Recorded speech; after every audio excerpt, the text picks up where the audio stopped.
Product managers typically receive competitive compensation and perks, but how do you know if your job offer is actually competitive before you accept it? In this episode, my goal is to cover everything you're going to need to confidently navigate a product manager's salary negotiation and ensure you get a competitive offer. I'm first going to cover the compensation package structure for most product management roles, so you know more about the product manager's base salary, the bonus, equity package, and sign-up bonuses you might get. That way you know exactly what to expect in the offer. Then I'm going to walk you through my 5 recommended steps for negotiating a product manager job offer that are proven through real product manager salary negotiations that I've actually led for my clients. That way you're going to be able to filter out some of the bad advice out there and use salary negotiation strategies that are actually going to work. And at the end of the episode, my goal is to highlight 3 common mistakes that I see in a lot of product manager salary negotiations that you can avoid. That way you don't risk the opportunity and you do actually secure competitive compensation. So let's go ahead and get into the negotiation. Hey everyone, welcome back to the channel. If you're new here, my name is Brandon Bramley and I'm the founder and lead negotiator at thesalarynegotiator.com. I provide professional job offer negotiation coaching, salary negotiation courses, and tools to help professionals like you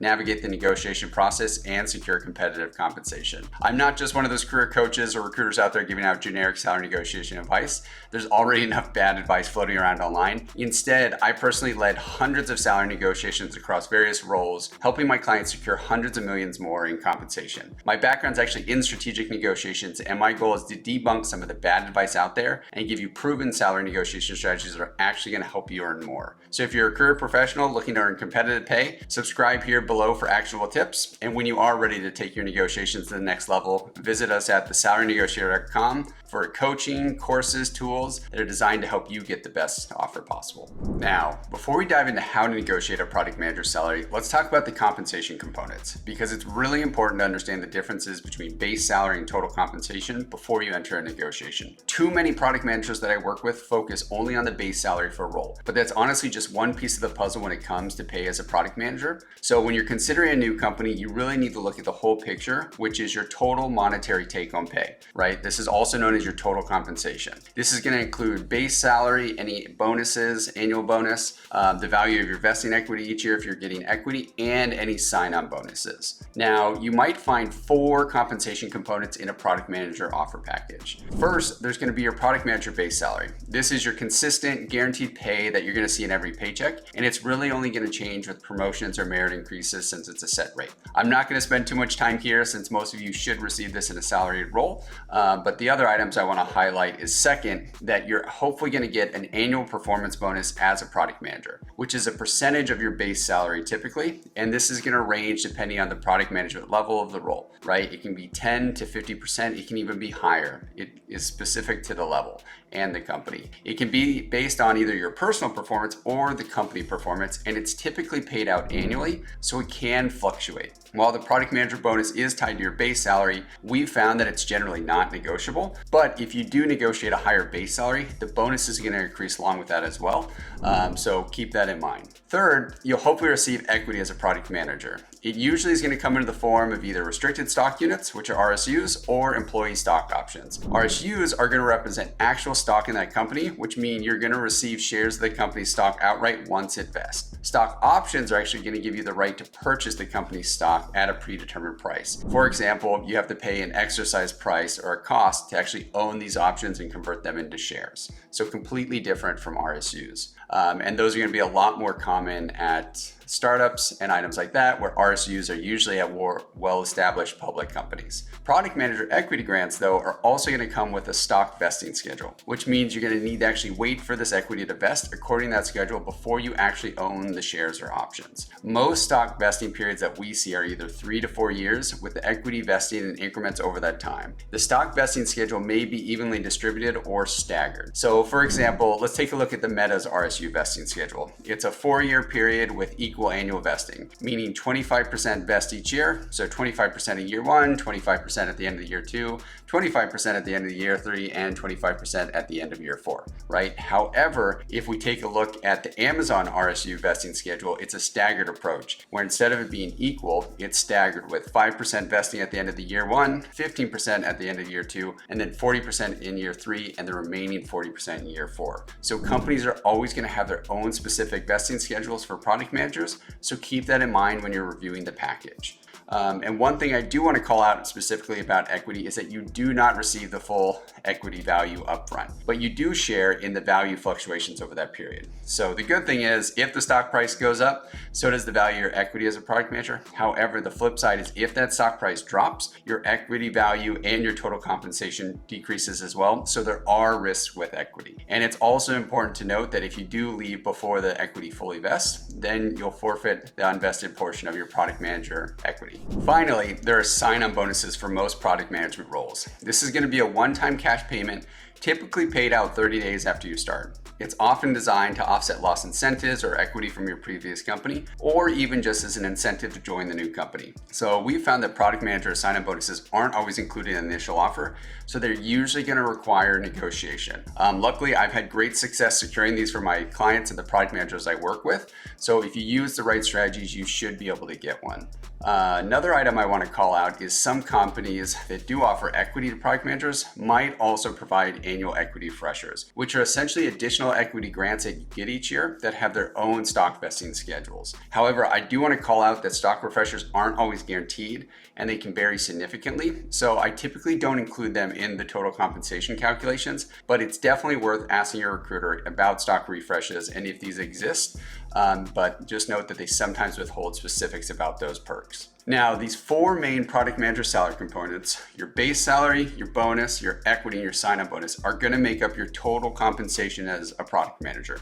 To help you visualize this, we have a total compensation calculator on our site. It lets you input your base salary, your bonus percentage, equity grant, and sign-on bonus. Then it's going to show estimated compensation over that vesting period, both in total and on an annual basis. You can find our free total compensation calculator at thesalarynegotiator.com, and I'll also link it to it in the episode notes below, so you can use this free tool and find out realistically what your total compensation looks like in your new offer package.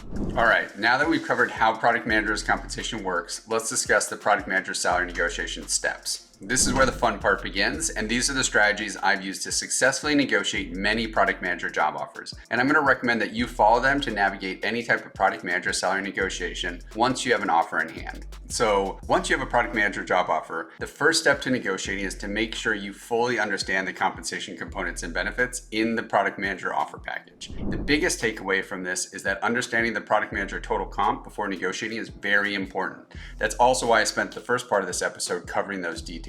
That way you know exactly how to value the product manager offer and what to negotiate, including everything from not only your base salary, but also your bonus, your equity, and your sign-on bonus incentives as well. The second step is what I call doing your due diligence and asking strategic questions. This is where you're going to review the PM offer and come back with a list of questions for the recruiting team. This not only helps you clarify any questions you might have about the offer, but it also allows you to strategically ask questions that are actually going to build salary negotiation leverage in these discussions. You can call out things that might not be as competitive as your current company or what competitors offer. And if you need some ideas, you can go ahead and grab our list of strategic questions to ask from our templates page or from our salary negotiation course. But as a PM, I highly recommend don't skip this step. Even if you think you understand the offer, which I experience a lot with product managers, this step is important for building negotiation leverage by showing you're doing your due diligence and research on the offer. That way, when you do send a product manager counteroffer, you're not coming out of left field saying, hey, I just want more money. Instead, it shows that, hey, I've done the research, I pulled in the data, and after meeting with other colleagues and professionals and doing my research, I should be paid more in this role. All right, so it's very important. Now, the third step is to do the product manager compensation research and find not only the base salary range, but also the total compensation ranges for the specific role, location, and level at the new company. You can honestly use various online resources to find this data, but make sure you use multiple services and you average results. We're trying to identify the compensation ranges so we can see where your initial product manager offer sits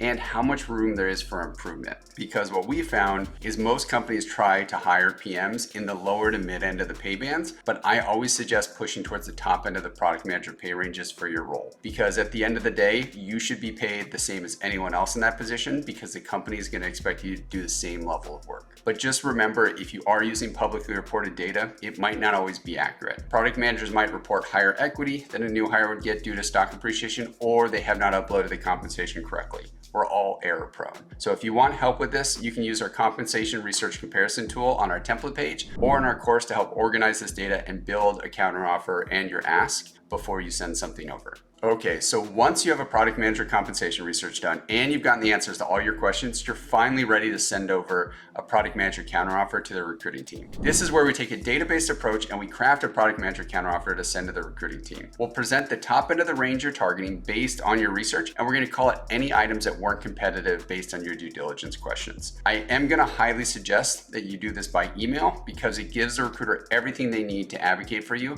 and they can simply send your points back to the comp team, instead of hoping that you cover everything correctly on a call and they note everything down. Plus, if you end up on a call, recruiters negotiate offers every single day, and they're going to be ready with tactics to cut you off or steer you in a different direction if you try to counter verbally. So my recommendation is don't do it, stick to an email, and be prepared for a follow-up conversation. That's also why the final step after sending a product manager counteroffer is being prepared to handle recruiter pushback. It's almost always guaranteed that you're going to get pushback from the recruiting team. So tech recruiters that we found are trained to deter you from negotiating salary and get you to accept the initial offer. They usually also need to do this before they actually take something back to the compensation team. So you need to be prepared for that pushback and know exactly what to say to overcome those objections to get them to take back your concerns. So essentially, what you want to do is say that you understand their concerns, but nicely reiterate yours and ask them to take back to the comp team for one more look. It might take overcoming a few objections, but if you do this correctly, once they agree to take it back for another look, 9 times out of 10, they're going to come back with a better product manager offer package, and you're going to get an increase in pay.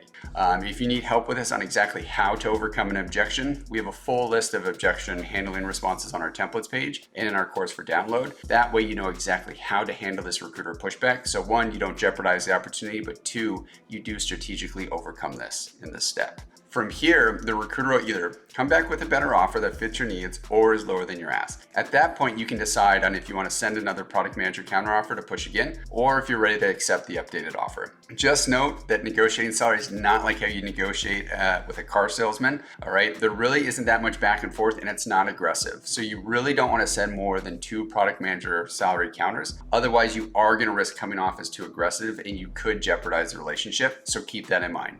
All right, for you product managers out there, the last thing I want to cover is a few salary negotiation mistakes before you decide to negotiate a product manager offer letter. The reason I call this out is because I see a lot of mistakes happen that actually jeopardize not only the relationship, but also the negotiation. So I want to make sure you understand some of these before you go into a negotiation. The main item I want to recommend against is sharing salary expectations with the recruiting team. Okay, and I highly recommend you don't do this, because if you think about it, if you throw out a number that's lower than what they offer, maybe you're basing that off what you're currently making, or you're just thinking in terms of base salary instead of total compensation, you're likely to actually get a less competitive compensation package at the low end of the range. Or if this is in tech, it's very possible you actually get down leveled, which is very common for product managers. Okay, if you'll take a less salary and that falls into a lower pay range for a lower level, they're probably going to down level and push you into those. The other side, if you think it's a good idea to throw out a high number thinking it's going to give you a competitive offer, that actually could jeopardize even getting the package, right? They could say, shoot, honestly, I don't think we can afford this PM, so let's go with a different candidate instead. So it's also not a good strategy. And also, if you think about it, the recruiter knows exactly how much they can pay for this product management role. So you're going to want to always turn that question back on them to learn more about the base salary and total compensation ranges for the role throughout the interview process. The second mistake I want to recommend you avoiding is making sure that you're realistic about what you should ask for in your product manager counteroffer. Too often I see PMs that ask for way too much that just doesn't make sense, right? They either get laughed at or it comes off as too aggressive. And in some cases, they can actually get the offer rescinded, right? So you're going to want to avoid that, and you should always take a data-based approach when you're going through the product manager salary negotiation to make sure that you're asking for realistic compensation that the company can actually provide. At the end of the day, each company has set compensation bands for every level, and they're only going to pay within those bands for specific PM roles and levels. So don't jeopardize the offer by coming off as too aggressive and asking for unrealistic numbers that just don't make sense. And finally, don't be worried about a product manager salary negotiation. You might feel nervous, but as long as you follow proven strategies and keep the negotiation professional, there's no reason you should risk the product manager job offer, right? So if you actually do it correctly, you should secure a better product manager offer package before starting the new role. So have confidence in this, but make sure you're following proven strategies or get the support you need to help strategically navigate a product manager offer negotiation. This wraps up this episode on product manager salary negotiation. negotiation. I hope this breakdown of a product manager's compensation structures, our proven product manager's salary negotiation strategies, and the negotiation mistakes you should avoid as a PM helps you feel more confident in these discussions. If you are serious about getting the best possible offer and pay in your new role, I highly suggest you don't go into the salary negotiation alone. Head over to thesalarynegotiator.com to either work with me directly as your salary negotiation coach or check out my salary negotiation courses and tools on our webpage. You will find all the links in the episode notes below. That way you have the strategies and tools you need to make better pay. And if you did find this episode helpful, make sure you subscribe, leave a comment, and share it with someone who could actually use this advice in their career. Thanks for tuning in and happy negotiating. See you next time.